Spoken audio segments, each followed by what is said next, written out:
जय श्री कृष्णा। दोस्तों, छोटे बच्चों को काला टीका क्यों लगाया जाता है, क्या आप जानते हैं? आप में से ज़्यादातर लोग जानते ही होंगे कि छोटे बच्चों को नज़र ना लगे इसलिए उन्हें काला टीका लगाया जाता है। लेकिन इस बात के पीछे का लॉजिक क्या है? जब हम किसी चीज़ के लिए ऐसे लॉजिक नहीं ढूंढ पाते और वैज्ञानिक तौर पर नहीं समझ पाते तो वह हमें अंधश्रद्धा लगने लगती है। लोगों की मान्यता है कि काला टीका नज़र दोष से बचाने के लिए बच्चों में लगाया जाता है। यह एक ऐसी नकारात्मक ऊर्जा है जो सामने वाले व्यक्ति को बीमार कर देती है।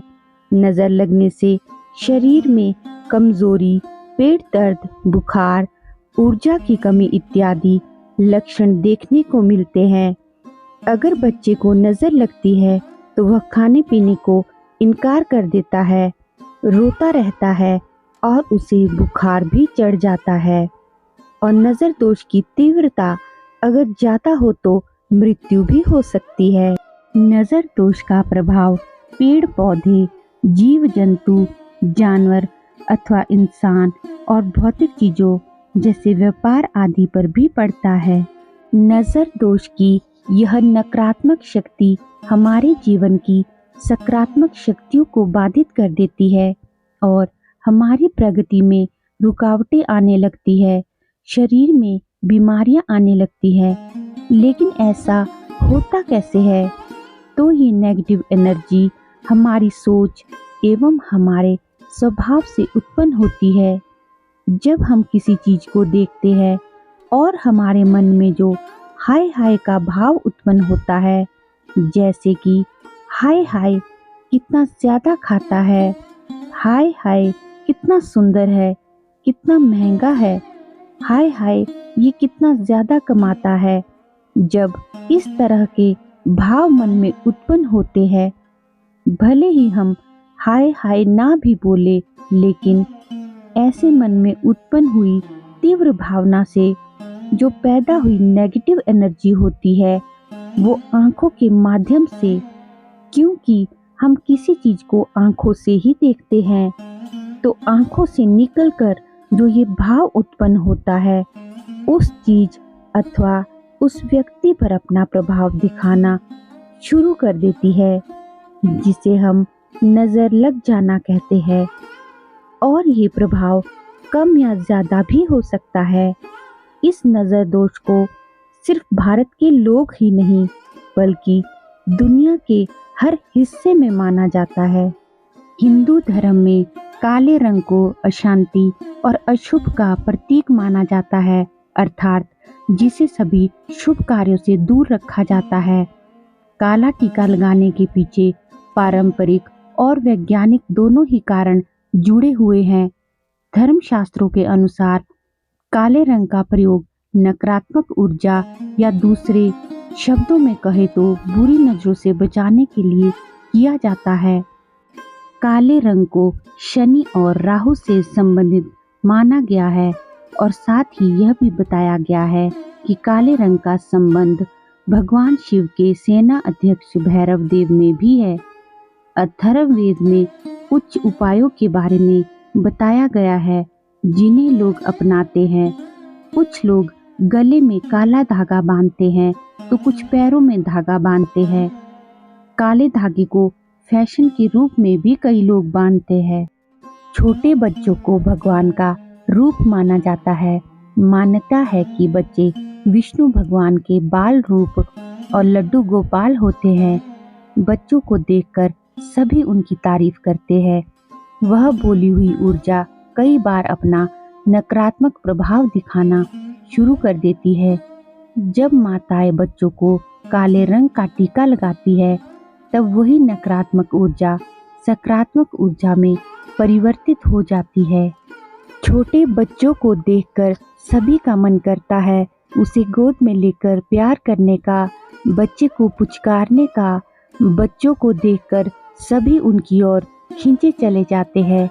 ऐसे में बच्चों को नजर लगने की संभावना बनी रहती है। वैसे कम ही लोग जानते हैं कि काला टीका लगाकर रखना राहु और शनि को प्रसन्न करता है, जिससे उनकी टेढ़ी नजर बच्चों पर नहीं पड़ती है। यहाँ तक कि अमेरिका में रहने वाले आधुनिक लोग भी नजर दोष को मानते हैं।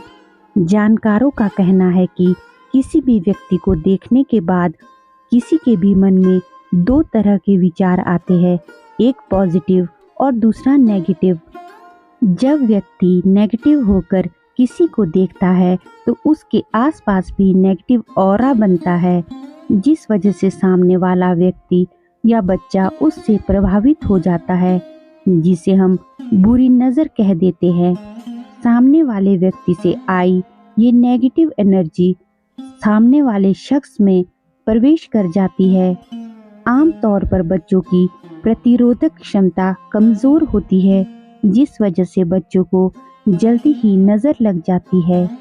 वैज्ञानिकों के अनुसार हमारे शरीर में विद्युत चुंबकीय विकिरण मौजूद होती है, लेकिन बच्चों में यह विकिरण कम होती है। ऐसे में जब किसी व्यक्ति की बुरी नज़र बच्चों पर पड़ती है तो बच्चे की विद्युत चुंबकीय विकिरण प्रभावित होती है। इस कारण बच्चे की सेहत पर प्रतिकूल प्रभाव पड़ता है। वैज्ञानिकों के अनुसार जब बच्चे को काला टीका लगाते हैं या काला धागा बांधते हैं तो बुरी नज़र से विद्युत चुंबकीय विकिरण प्रभावित नहीं होता, और इसी कारण प्राचीन काल से बच्चों को काला टीका लगाया जाता है या उसे काला धागा बांधा जाता है। जब किसी खूबसूरत बच्चे को काला टीका लगाया जाता है तो देखने वाले की नज़र बार बार उस बच्चे की खूबसूरती से हटकर उस काले टीके पर जाती है, जिसकी वजह से उस व्यक्ति की आंखों की ब्लैक एनर्जी बच्चे या व्यक्ति पर नहीं पड़ती और नज़र दोष लगने का खतरा कम हो जाता है। यह काला टीका ऐसी जगह पर लगाया जाए जो विजिबल नहीं है तो उसका कोई फायदा नहीं होने वाला। अब यह काला टीका दो प्रकार से काम करता है, एक तो ध्यान भटकाने का और दूसरा काम करता है नज़रों की ब्लैक एनर्जी को ग्रहण करने का, क्योंकि नज़र लगने की नकारात्मक एनर्जी को राहु और शनि ग्रह से संबंधित माना जाता है। काला टीका लगाने से शनि देव प्रसन्न होते हैं। शनि कभी भी बाल रूप को परेशान नहीं करते हैं। यहाँ तक कि कहा गया है कि भगवान कृष्ण के बाल स्वरूप की पूजा करने वालों से शनि हमेशा प्रसन्न रहते हैं। शनि कृपा के लिए काला धागा बच्चे के पैर में भी बांधना चाहिए और करधन, जो कि काले रंग की ही होती है, उसे बालक के कमर पर बांधना चाहिए। एक बात और, चंद्रमा भी साथ में बच्चे को धारण कराने से शुभता में वृद्धि होती है। मान्यताओं के अनुसार अमावस्या के काजल को पूरे वर्ष संजो के रखना चाहिए। बच्चे के मस्तक पर और दोनों पैरों के तलवों पर भी लगाना चाहिए। काले टीके को अमावस्या की रात्रि में तेल के दीपक से जलाकर उससे बनाते हैं। दीपावली की रात्रि का काजल तो बहुत ही अच्छा माना गया है। सर्वप्रथम काले काजल के टीके को भगवान बाल कृष्ण के चरणों में लगाना चाहिए और उसके सम्मुख घी का दीपक जलाकर फिर वहां से टीका सीधे पहले बच्चे के मस्तक पर, फिर हृदय पर और फिर दोनों पैरों के तलवे पर लगाना चाहिए और ओम नमो भगवते वासुदेवाय मंत्र का जप करते रहना चाहिए। इस प्रकार बच्चा स्वस्थ रहता है और उसका विकास भी होता है और नज़र से भी बचा रहता है। राहु ग्रह काले और नीले रंग को दर्शाता है। जिस प्रकार लोहे को लोहा काट सकता है, वैसे ही राहु के यानी नजरों की नकारात्मक शक्ति राहु के ही काले टीके में समा जाती है और जब बच्चे को नहलाते हैं तो वह ब्लैक एनर्जी भी पानी के साथ बह जाती है। तो आपने देखा कि बच्चे को काला टीका लगाना कितना तर्कसंगत था। वीडियो अच्छी लगी हो तो लाइक और शेयर करें और चैनल को सब्सक्राइब करें। धन्यवाद। जय श्री कृष्णा। राधे राधे।